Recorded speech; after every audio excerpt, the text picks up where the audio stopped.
Dear ladies and gentlemen, welcome back to the analysis of YOLENO TV. I hope you're well from wherever you're watching this channel. I'd like to start this session by appreciating you so much for making this channel grow. If you wish to support us, just subscribe to our channel and give this video a like. I was going through an interview that was done on Professor Guliye, the former IEBC commissioner who left early this year. Professor Guliye was tasked to give a count-by-count explanation on what could have transpired during the final days of the electioneering process. I went through that interview. I could tell there are parts where Prof was not explaining correctly, and all the time he was cornered, he would refer the interviewer to an affidavit. I want to remind ladies and gentlemen that anytime you are in an interview, you're always supposed to probably give information. But if you go to an extent of saying that, if I ask you, for instance, why did you come late, and if you tell me that one you can check in my documentaries, that is not answering the interviewer. Because what he was being taken to task about was to explain certain bits whereby Kenyans wamekuwa wakijiuliza kuna mambo mengine ambao walikuwa they don't add up.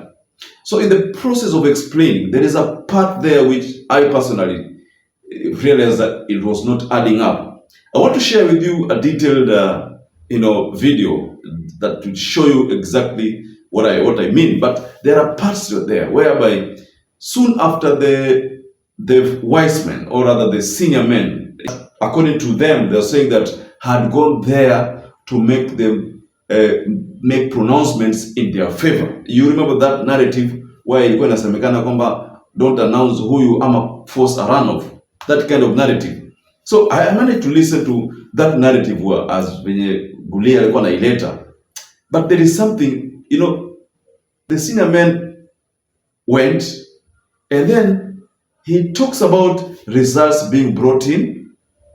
And then after results have been brought in, he talks about the other four commissioners kukataa easy results. Then they say that walishuka chini for announcement.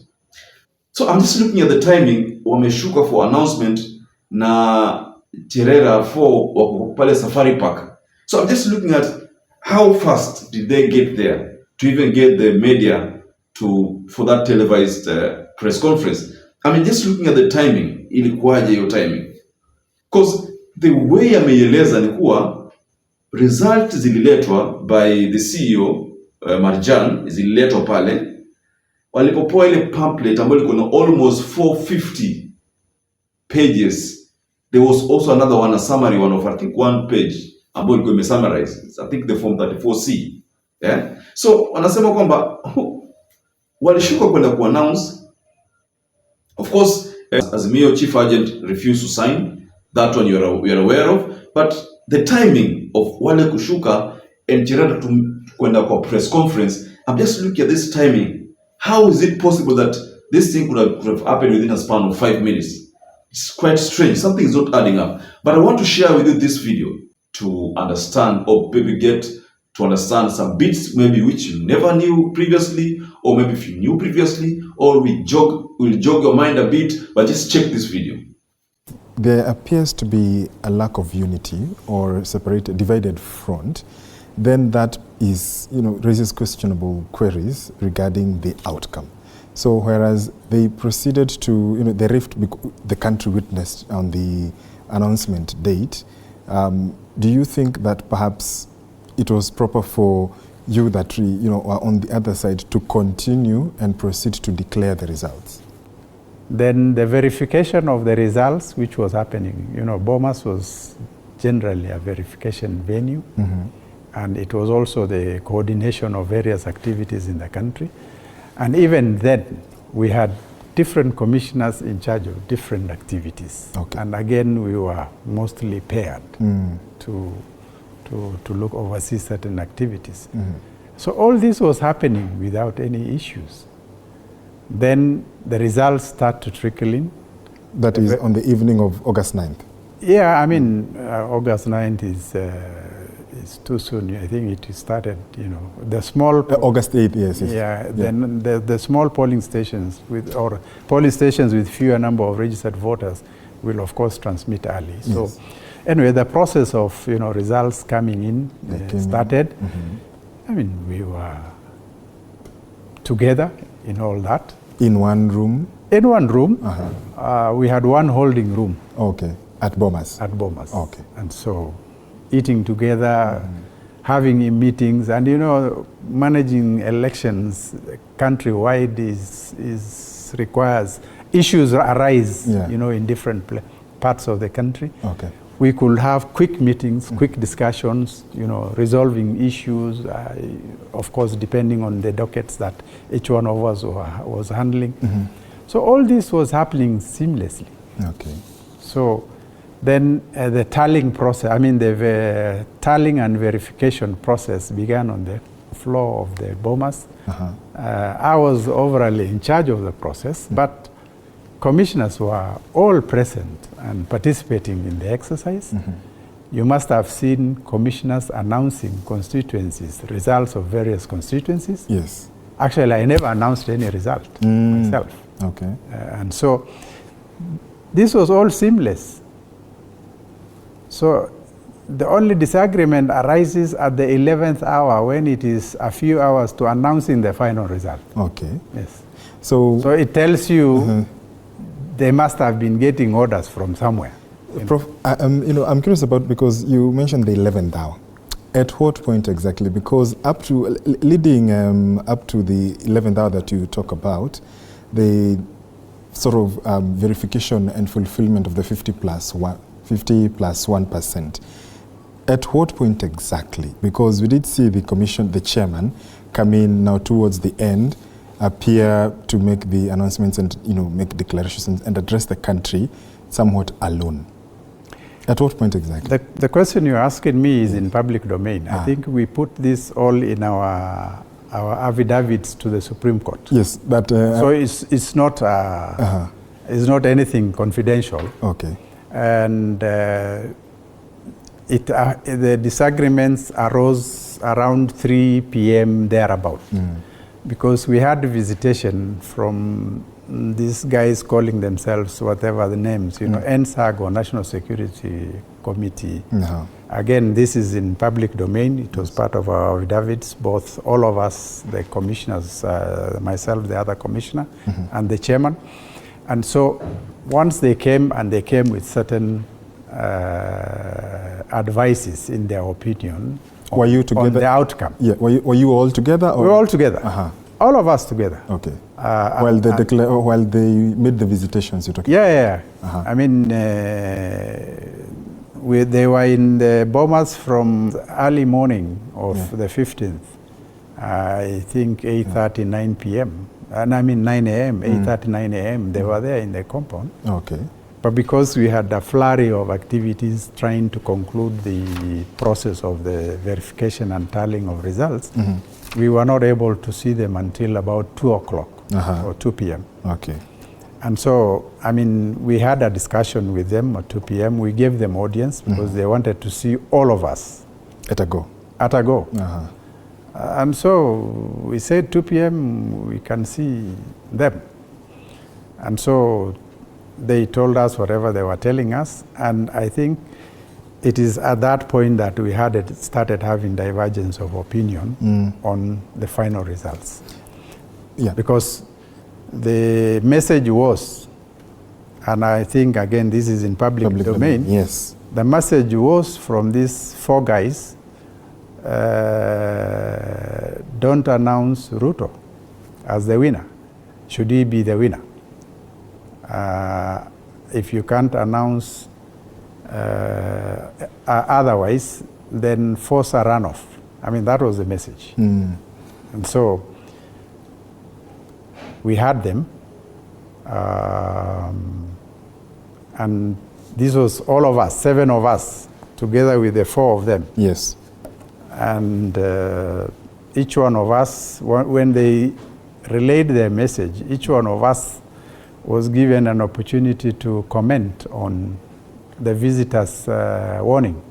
Well, how were the comments? Well, I don't need to go into the details, but why, Prof? it is enough to say that the 4 of them were in favor of the warning, trying to say that the country is above all of us and we should pay attention to what these senior guys have come to tell us. What about you? How did you react? But for us, I mean, the 3 of us, we said, you know, we have a constitution.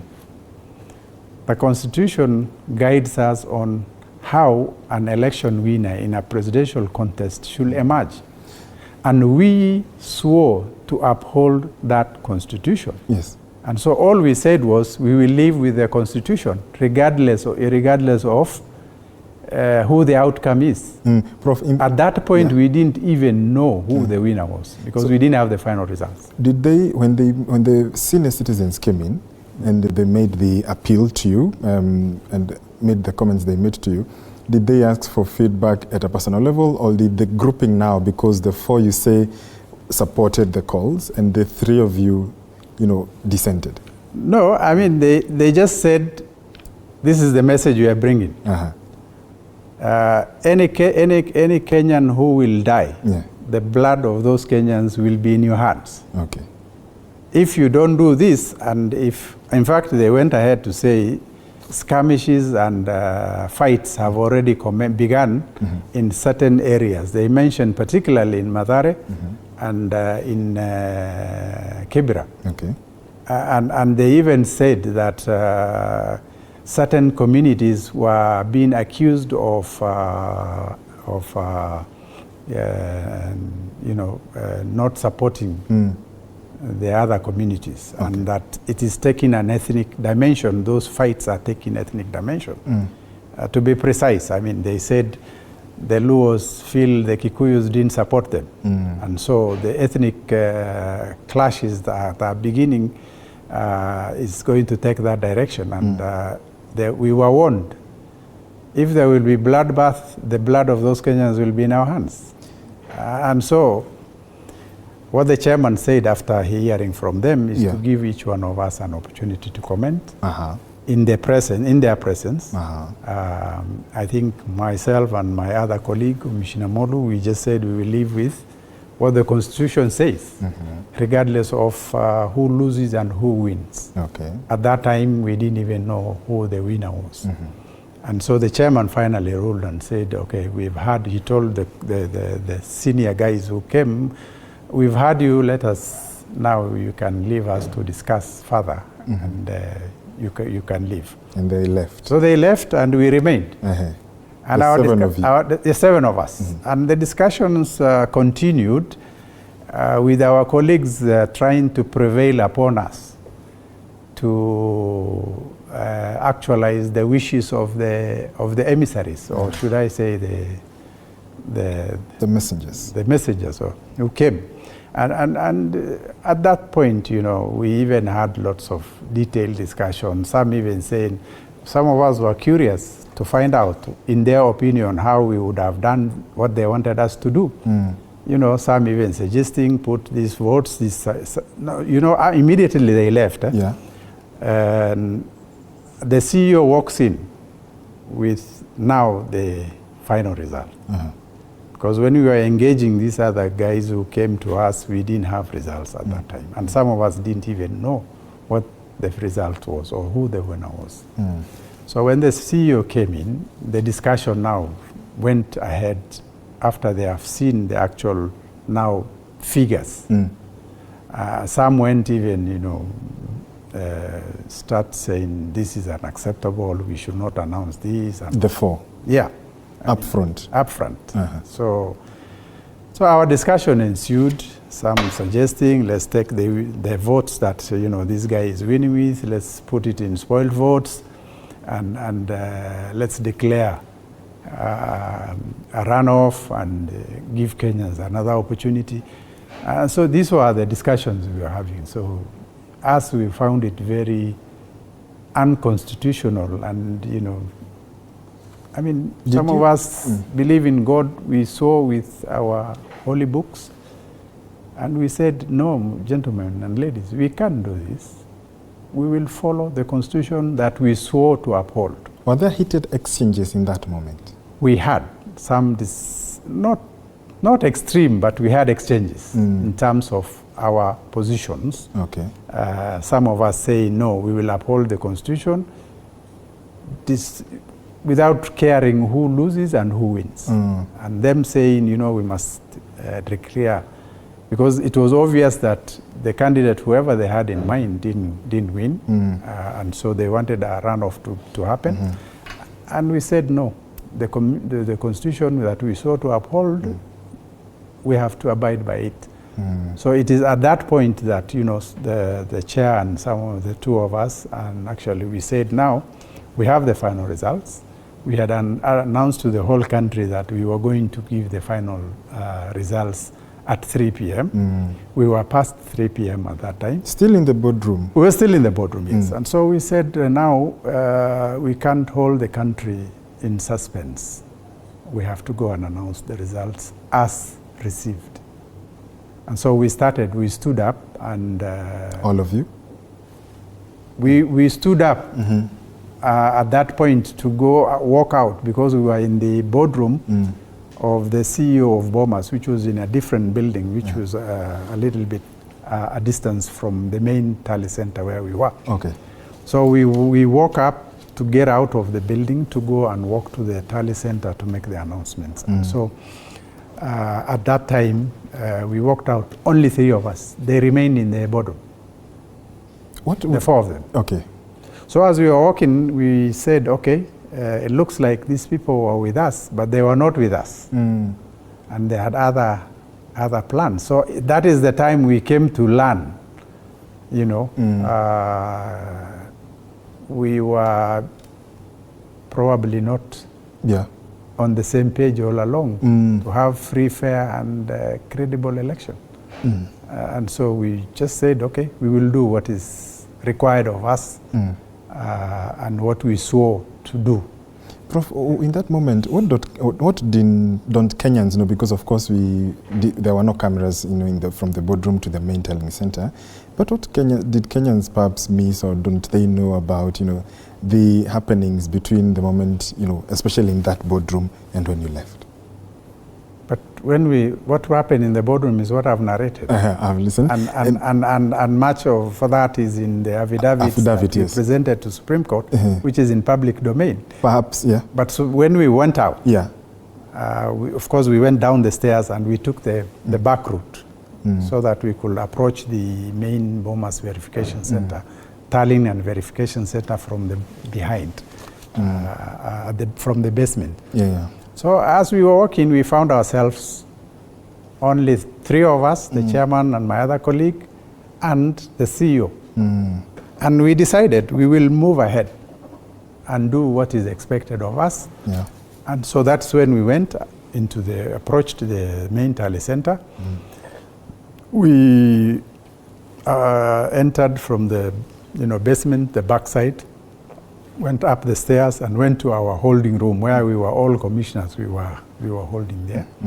So there we had one final copy of the whole result. The Form C presidential result is usually bulky. This one was in excess of 400 pages, I think 450 or 460, I can't remember. So it's a bulky document. And because of the time we had, we couldn't print so many copies. So we had printed one whole copy, and then we had constituency and county-based summary for immediate use. And so we went into our holding room, and then we called agents, because that's what we are expected of. Called the presidential agents into the holding room, gave them the summary version of the results, and we told them this is the complete result. You can look at it.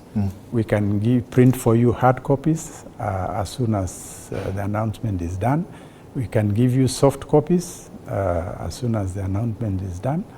And we invited them to look at it and sign the agents section for them to sign. So we had 3 agents signed the copies, and the Azimio agent declined to sign, saying that he wanted to scrutinize each of the 400 plus pages of that document. And we told him we were here 6 days exactly doing that. You have not raised any substantive issue for 6 days. How can you ask to scrutinize page by page, 400 pages over, I think it was 450 or 460 pages. And we had less than a day to finish our statutory timeline to announce the results. So we knew this was just... And time was moving. And of course, we had only 1 day left. And so we knew this was a deliberate attempt to try and derail our announcement. And we didn't want to play to those games. Okay. So that is the time he walked out and mobilized goons down there who came to, batter us on the stage. So, Prof, a quick one. How did you balance the visitations and the, fulfilling the will of the people? How did you balance that? The visitations by the senior citizens and, proceeding with what you had, as you call it, the will of the people? We had various visitations from the so-called senior citizens. I mean, on 14th, we had another team. Yeah. Before that, we had some other former governor and somebody else. I mean, we entertained visitations.